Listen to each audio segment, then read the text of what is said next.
Hello everyone, मेरे channel में आप सबका बहुत बहुत स्वागत है। आज की रीडिंग है कर्क राशि की, कैंसर। तो सन या मून में कर्क राशि यदि आप लोगों की है तो ये रीडिंग आप लोगों के लिए है। और कार्ड के माध्यम से जानेंगे कि कर्क राशि वालों के लिए कैसा रहने वाला है मई का महीना। ये एक जनरल रीडिंग है, सारी बातें रेजोनेट नहीं करेंगी। जो बातें रेजोनेट करती हैं वो रख लें, बाकी बातों को जाने दें। और मेरा डॉगी जो है ना बीच बीच में चिल्ला सकता है क्योंकि मेरे बाजू में बैठा है, इसलिए पहले सॉरी कह दूं।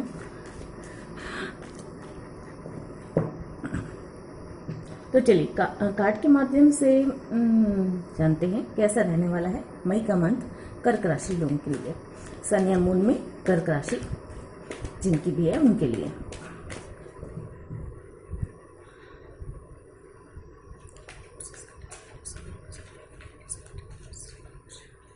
प्लीज एंजल गाइड करें कैसा रहने वाला है कर्क राशि के लोगों के लिए मई का महीना। आप लोग अगर पर्सनल रीडिंग बुक करना चाहते हैं तो डिस्क्रिप्शन बॉक्स में मेरी मेल आईडी दी गई है, आप मेल कर सकते हैं और सारी डिटेल्स ले सकते हैं।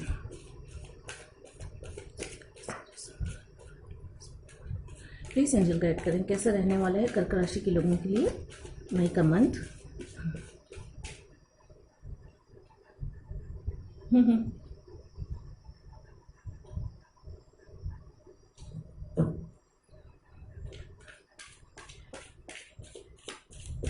प्लीज एंजल गाइड करें।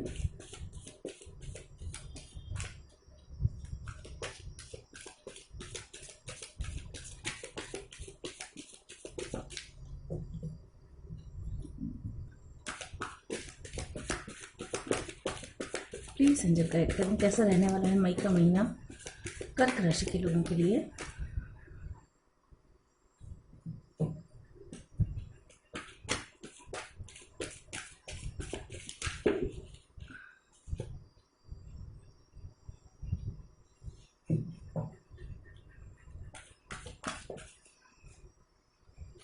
एक मिनट, कार्ड नीचे गया।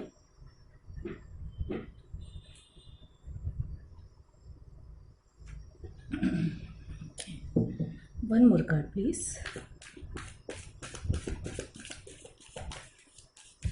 ये आ रहा है तो चलिए ये देखते हैं। तो आप लोगों के लिए देखिए कार्ड्स आए हैं। Tower, S of sword, queen of sword, four of pentacles, three of pentacles, temperance, और बॉटम ऑफ द डेक है नाइन ऑफ पेंटिकल्स और चैरियट। ओके, यहाँ से भी मैं कार्ड्स निकाल लेती हूँ एनर्जी से, उसके बाद देखते हैं क्या रहने वाला है।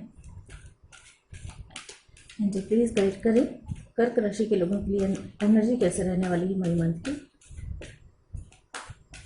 प्लीज गाइड करें।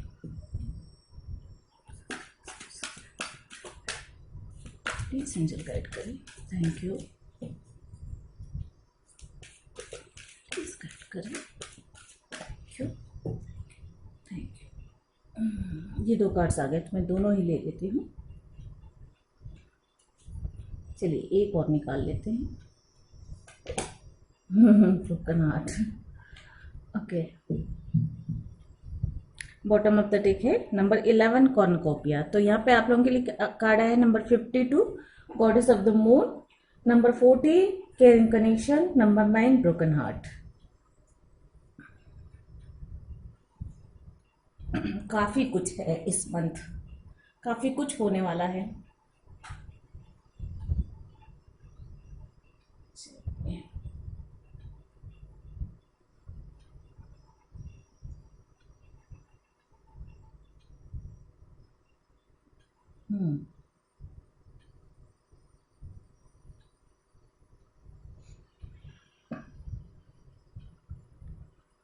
मुझे जो सबसे पहला मैसेज मिल रहा है वो मैं पहले बताती हूँ आप लोगों को। देखिए, अगर कोई कनेक्शन की वजह से ब्रेकअप, सेपरेशन, डिवोर्स, ये सारी चीज़ों वाली स्थिति बनी हुई है आपकी, तो ये कुछ हो सकता है, संभावना है। या तो फिर आपके पार्टनर के साथ लड़ाई झगड़े बहुत ज़्यादा होंगे, क्लियरली एक दूसरे को बोल नहीं पा रहे हैं अपने मन की बात या अपने विचार एक दूसरे को सही तरीके से नहीं बता पाने की वजह से मुझे ऐसा लग रहा है, मतलब जैसे कम्युनिकेशन की कमी की वजह से यहाँ पे जो आप लोग के बीच में डिस्टरबेंस आया है, या लड़ाई झगड़ी या बहस हो रही है, परेशानी आ रही है ना, जो टावर मोमेंट आ रहा है, ये कम्युनिकेशन की कमी की वजह से हो सकता है। बैलेंस की कमी मुझे यहाँ पे नजर आ रही है एक तरीके से। तो देखिए, अगर किसी के साथ ऐसा है, सबके साथ तो ये रेजोनेट नहीं होगा। अगर आप किसी ऐसे कनेक्शन में हैं जहाँ पे आपके सेपरेशन, ब्रेकअप या डिवोर्स के चांसेस हैं, और ये हो रहा है या सेपरेशन ही हो रहा है, तो इस चीज को आप ठीक कर सकते हैं। अगर आप उस कनेक्शन में रहना चाहते हैं तो इस चीज को ठीक करने के लिए आपको क्लियरली कम्युनिकेट करना होगा, अपने मन की बात क्लियरली बतानी होगी, आप जो चाहते हैं वो क्लियरली बताना होगा। उस कनेक्शन को बचाने के लिए भी जो भी सही या गलत, मतलब जो भी सही निर्णय लेने होंगे, बहुत सोच समझ के निर्णय लेने होंगे। हो सकता है कुछ चीज़ों को आपको छोड़ना पड़े, कुछ चीज़ों को के लिए आपके पार्टनर को कॉम्प्रोमाइज करना पड़े, लेकिन अगर ये कनेक्शन, उस कनेक्शन को लेकर आप पॉजिटिव हैं, उस कनेक्शन में आप रहना चाहते हैं, तो आपको वर्क बहुत करना पड़ेगा उस कनेक्शन को बचाने के लिए, और उस कनेक्शन में बैलेंस लाने के लिए भी आपको लगातार काम करने होंगे, अगर ऐसा कोई कनेक्शन में आप हो तो। ठीक है, तो ये तो हुई अगर ऐसी सिचुएशन है तो। लेकिन कुछ लोगों के लिए मुझे ये एक सेकंड चीजें भी नजर आ रही है। कोई अगर कार्मिक कनेक्शन है जहाँ पे उस कनेक्शन का खत्म हो जाना ही भाग्य, भविष्य है, उसका भाग्य में है, तो उस कनेक्शन के खत्म हो जाने की वजह से आपको दुख, पेन तो होगी, तकलीफें तो होंगी, लेकिन जो है एक नई शुरुआत होती हुई भी नजर आ रही है आपकी लाइफ में। एक नई शुरुआत होगी, वो नई शुरुआत जो है आपकी लाइफ में, आपके निजी जीवन में उन्नति और सुकून भी देगी, ग्रोथ देगी। ठीक है, उस पेन से आपको बहुत ही जल्दी आप निकल जाएंगे, उस ब्रेकअप वाले या सेपरेशन वाले पेन से काफी जल्दी आप हील होते हुए नजर आ रहे हैं। एक हीलिंग की एनर्जी यहाँ पे आ रही है, और जितनी जल्दी आप खुद को स्ट्रांग बनाते हुए आगे बढ़ेंगे, खुद को हील करेंगे, उतनी जल्दी ही आपकी लाइफ में कोई ऐसा कनेक्शन आने वाला है जो आपका सोलमेट हो सकता है। उसके आने से आपकी लाइफ में जो है एक फाइनेंशियली स्टेबिलिटी भी आएगी, बैलेंस आएगा, आपके रिश्ते बेहतर होते हुए मुझे नजर आ रहे हैं। आपकी विश फुलफिलमेंट हो सकती है। हो सकता है किसी कार्मिक कनेक्शन में हो, वो कनेक्शन सही ना हो आप कुछ किसी के लिए, और वो उस कार्मिक कनेक्शन से बाहर निकलना चाहते हैं, और उनकी विश है शायद कोई और।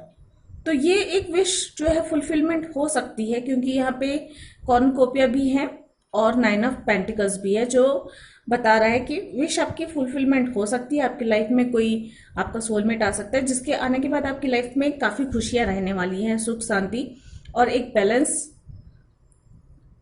मुझे नजर आ रहा है यहाँ पे।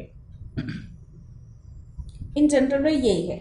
अब बता रही हूँ, अगर टावर मूवमेंट है, मतलब इस मई के महीने में जनरली मैं सबके लिए ये बता रही हूँ, अगर वो कंडीशन नहीं है तो एक ये भी है सबके लिए कि अगर टावर मूवमेंट है तो लड़ाई झगड़ों से बचें, बहस से बचने की कोशिश करें, अपनी हेल्थ पर भरपूर ध्यान दें, और हो सकता है अगर कुछ ऐसी सिचुएशन बनती है जिसमें दूसरों के निर्णय की वजह से आप सरवाइव करते हैं, परेशान होते हैं, तो उसमें आपको खुद को थोड़ा सा प्रैक्टिकल होकर अपने भले के लिए, अपने उन्नति के लिए या अपनी सुख शांति के लिए थोड़ा सा उस मोमेंट को सुधारने की, संभालने की जरूरत है। कुछ नई शुरुआत हो रही है, ये नई शुरुआत जो है ना आपको बहुत स्ट्रांग और बहुत ही मेंटली स्ट्रांग बनाएगी। ये नई शुरुआत, कोई नया बिजनेस स्टार्ट हो सकता है, कोई नया रिश्ता स्टार्ट हो सकता है, नई फ्रेंडशिप भी हो सकती है, और ये ग्रोथ तो देगी, तरक्की देगी, इससे मान सम्मान भी मिलेगा आपको आगे चलकर। लेकिन इस कनेक्शन को बनाए रखने के लिए आपको बहुत ही अपनी पोजीशन स्ट्रांग बनाकर चलनी पड़ेगी। भावनाओं में बहुत नहीं बहना होगा, थोड़ा सा प्रैक्टिकल रहना होगा। बहुत ज्यादा किसी चीज के प्रति अगर आप पॉजिटिव है तो वो आपके लिए आपकी वीक पॉइंट बन सकता है, तो इससे बचने की कोशिश करें। अचानक बहुत सारा धन लाभ हो सकता है, चाहे हो सकता है कोई नया प्रोजेक्ट वर्क मिल जाए, कोई प्रॉपर्टी मिल जाए, आपके बिजनेस में आपको फायदा हो जाए, कुछ इस तरह की फाइनेंशियली स्टेबिलिटी आ रही है। और प्रैक्टिकल होने की वजह से जब आप प्रैक्टिकली सोचेंगे तो एक मैनेजमेंट आएगा, और वो मैनेजमेंट जो है ना आपकी कार्य की गति को बढ़ाएगा, चाहे आपके बिजनेस को लेकर हो, चाहे जॉब को लेकर हो, या आपके रिश्तों को बेहतर बनाने के लिए। और वो गति जो है आपके लाइफ में एक बैलेंस आता हुआ नजर आ रहा है मुझे। तो अगर हेल्थ प्रॉब्लम है तो आपको बहुत ज़्यादा सावधान रखने की ज़रूरत है। बहुत ज़्यादा मटेरियल चीज़ों के पीछे ना भागें। मटेरियल चीज़ें आपकी तरफ आ रही हैं और उसे सहर्ष स्वीकार करें, लेकिन हाँ, पॉजिटिव ना हो चीज़ों को लेकर, बहुत ज़्यादा इमोशंस में ना बहें, थोड़ा सा ध्यान दें। अगर आपके ब्रेकअप हुआ है, सेपरेशन हुआ है, डिवोर्स की स्थिति बनी है, तब भी खुद को संभालने की भरपूर कोशिश करें। ईश्वर पे सरेंडर करना ज़रूरी है। यहाँ पे मेडिटेशन करें। अगर विपरीत परिस्थितियां हैं, मानसिक स्थिति आपको सही नहीं लग रही है, बहुत ज़्यादा इमोशनल हो रहे हैं, तो वहाँ पे आपके लिए बेहतर है कि आप थोड़ा सा मेडिटेशन, ध्यान और ईश्वर से प्रार्थना करें। ये चीज़ें आपको थोड़ा सा खुद में एक कॉन्फिडेंस लाने में और खुद को मेंटली स्ट्रांग, इमोशनली स्ट्रांग बनाने में मदद करेंगी। इंट्यूशन का पावर आ रहा है। इंट्यूशन के द्वारा आपकी प्रॉब्लम्स के हल आपको समझ में आएंगे। इमोशनल ज़्यादा हो सकते हैं, इमोशन ज़्यादा हावी हो सकते हैं इस मंथ, मई के महीने में, तो उसको बैलेंस बनाने की पूरी कोशिश करें। अपनी प्रैक्टिकल लाइफ, अपनी स्पिरिचुअल लाइफ में बैलेंस बनाने की कोशिश करें। फाइनेंशियली स्थिति बेहतर होगी इस महीने, मई के महीने में जो है आपकी कुछ विशेष कंप्लीट होंगी। आपने पास्ट में जितने भी मेहनत की हैं, जितना भी अच्छा कर्म किया है, चाहे रिश्तों को बेहतर बनाने के लिए हो, चाहे अपनी पढ़ाई को लेकर हो, चाहे अपने जॉब को लेकर हो, किसी प्रोजेक्ट वर्क के लिए हो, वहाँ पे आपको जो है आपके कर्मों का अच्छा फल मिलने वाला है। मीन्स आपने जो बीज बोया है अब उसका फल चखने की बारी आ गई है। कुछ इस तरह की एनर्जी है यहाँ पे। यात्राएं संभव हैं, यात्राएं हो सकती हैं, यात्राओं पे थोड़ी सी सावधानी जरूर बरतें। कोई नया काम स्टार्ट करना चाहते हैं तो कर सकते हैं, और वो काम जो है काफ़ी तेज गति से होगी। खासकर अगर कंस्ट्रक्शन वर्क है, कोई आर्ट वर्क है, तो इन सब चीज़ों में आपको तेज गति से काम आगे बढ़ेंगे और थोड़ा सा नाम भी होगा। इस महीने जो है प्रसिद्धि भी बढ़ती हुई नजर आ रही है। हो सकता है आपके निर्णयों को लेकर, आपकी स्ट्रांग पोजीशन को लेकर, या आपको अचानक जो धन लाभ होगा उसकी वजह से भी आपको ख्याति मिलती हुई नजर आ रही है।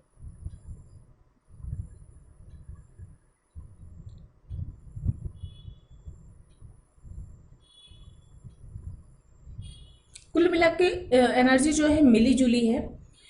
रिश्तों में स्थिति बेहतर हो रही है। अगर सेपरेशन, डिवोर्स वाली चांसेस नहीं है, आप अगर मैरिड हैं तो कोशिश करिए कि छोटी मोटी बहस अगर होती है तो वहाँ पर बहस से बचने की कोशिश करें। और क्योंकि ये छोटी सी बहस जो है ना बड़ा रूप लेकर आपको परेशान कर सकती है, तो जितना आप अपनी रिश्तों में बैलेंस बनाकर चलेंगे, एक दूसरे का केयर करते रहेंगे, और आपकी गट फीलिंग अगर कहती है कि चीज़ों को लेकर जो निर्णय लेने हैं उन चीज़ों को अपनी गट फीलिंग की सुने, अपनी सोल की सुने, वो बेहतर बनाने की कोशिश करेंगे आपकी चीज़ों को, आपके रिश्तों को। कुल मिलाकर मई का मंथ काफ़ी मिला जुला है, बहुत ज़्यादा ये नहीं, लेकिन हाँ, जिन लोगों की स्थिति में टावर मोमेंट वाली स्थितियाँ हैं, जैसे मैंने कहा ब्रेकअप, सेपरेशन या डिवोर्स वगैरह के चांसेस बन रहे हैं, या बहुत ज़्यादा लड़ाई झगड़े हो रहे हैं, हेल्थ की प्रॉब्लम चल रही है, उनको विशेषकर सावधानी बरतने की, ध्यान देने की ज़रूरत है। रिश्तों को ख़त्म करना बहुत आसान है, लेकिन उन्हें बनाकर संजो के रखना, उनकी केयर करना बहुत मुश्किल काम है। तो थोड़ा सा मुश्किल काम ज़रूर है, लेकिन उसको आप करें और अपने रिश्तों को बेहतर बनाने की कोशिश करें। यही मेरी सलाह है। चलिए यहाँ से देख लेते हैं एंजल आपके क्वेश्चंस के क्या आंसर देती हैं, या फिर इस रीडिंग के अकॉर्डिंग और क्या बताना चाहती हैं।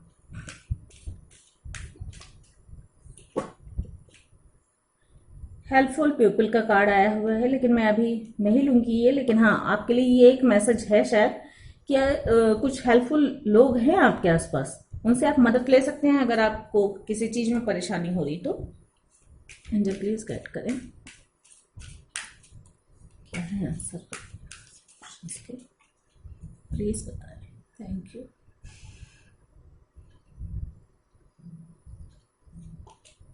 With in the next few months, कुछ महीने लग सकते हैं।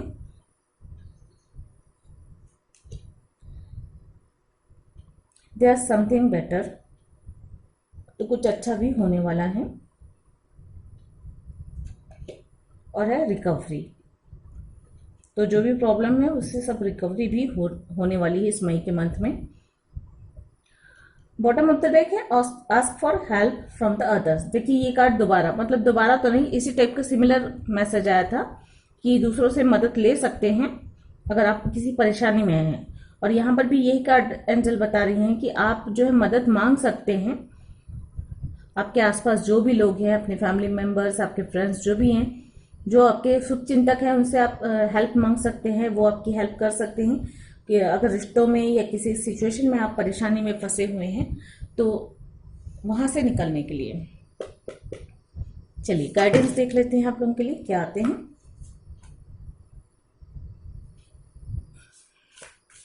प्लीज गाइड करें कर्क राशि के लोगों के लिए, प्लीज गाइड करें।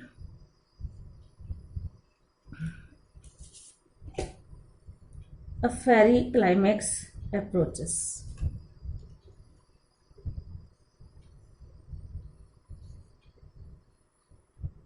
A fiery climax.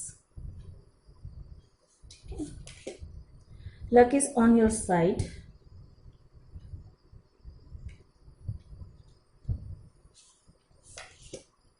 Surrender to the divine, ये मैसेज मैंने पहले ही बोल चुकी हूँ कि अगर परेशानी में है तो सरेंडर करना बहुत ज़रूरी है। ईश्वर पे भरोसा रखें। डिवाइन टाइमिंग मायने रखती है। अगर भाग्य में ही कुछ परेशानियां लिखी हैं तो वो आकर रहेंगी। आपको बस सकारात्मक सोच के साथ आगे बढ़ना है, उस चीज़ को स्वीकार करना है। आपकी अपनी बुद्धि और विवेक से जो आपका फैसला, आपकी इंट्यूशन जो कहती है उस पर आप फैसला करें। बाकी सब चीज़ों को ईश्वर पर छोड़ दें। बॉटम ऑफ द डेक है एडजस्टमेंट आर रिक्वायर्ड, तो कुछ एडजस्ट करने की भी जरूरत है। देखिए भाग्य आपका साथ दे रहा है, ईश्वर आपका साथ दे रहे हैं, क्योंकि ईश्वर अगर आप बुरे रिश्तों में हैं तो या फिर किसी ऐसी बुरी सिचुएशन में हैं तो वहां से निकालकर आपकी तरफ एक केयरिंग करेक्शन आ रहा है, अबंडेंस आ रहा है, गुड विशेस आ रहे हैं आप लोगों की तरफ, हेल्पफुल पीपल आ रहे हैं। तो कुल मिलाकर तो काफी अच्छी चीजें हैं। आपने जो अच्छे कर्म किए हैं उनका फल भी मिलने वाला है एक तरीके से। हाँ, थोड़ी बहुत परेशानियां हैं, उन परेशानियों को अपने ऊपर हावी ना होने दें और अपनी बुद्धि विवेक से निर्णय लेकर जो है उससे बचा जा सकता है या उसका सामना किया जा सकता है। चलिए यहाँ से देख लेते हैं एंजल आपको क्या सलाह देती है, आपको क्या करना चाहिए और क्या नहीं मई के इस महीने में। एंजल प्लीज गाइड करें। ओके, 3 कार्ड आ गए, चलिए देख लेते हैं।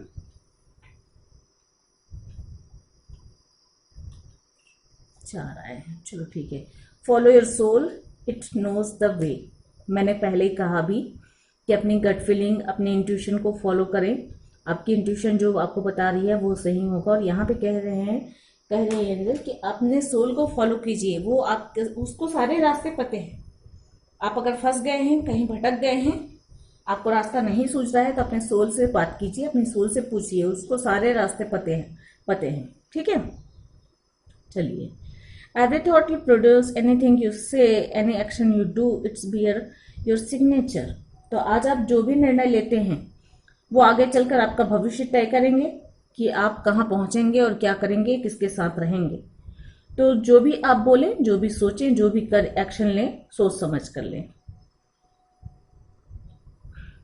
डोंट गिव अप का कार्ड है यहाँ पे।